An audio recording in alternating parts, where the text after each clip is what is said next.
তো গাইস এখন আছি শ্যাওড়াফুলি স্টেশনে বিক্রমদার ঝালমুড়ির দোকানে এসেছি। কতদিনের দোকান তাও? লকডাউনের পরে করেছেন, মানে লকডাউনের আগে কিছু করতেন অন্য কিছু? কি করতেন?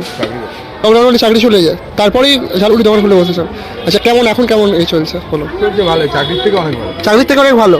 আচ্ছা কত করে ঝালমুড়ি রেখেছেন দাম? 15 টাকা। 15 টাকা। কী কী যাচ্ছে একটু বলবেন? 15 টাকা 20 টাকা। আচ্ছা কী কী যাচ্ছেন, কী কী যাচ্ছে মুড়িতে?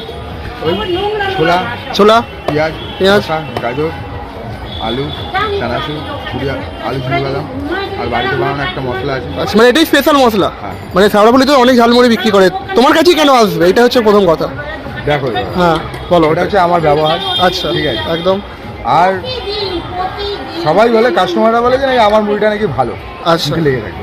ওকে। এটা কাস্টমারদের কথা, আমি জানি না। আচ্ছা ঠিক আছে, কারণ আমার দোকান বন্ধ থাকলেও কাস্টমাররা এসে পাশের দোকানে জিজ্ঞেস করে। আচ্ছা ঠিক আছে, খোঁজ নেয়। হ্যাঁ খোঁজ ঠিক নেয় আছে। আমার দোকান কবে খুলবে। ওকে চলো মা।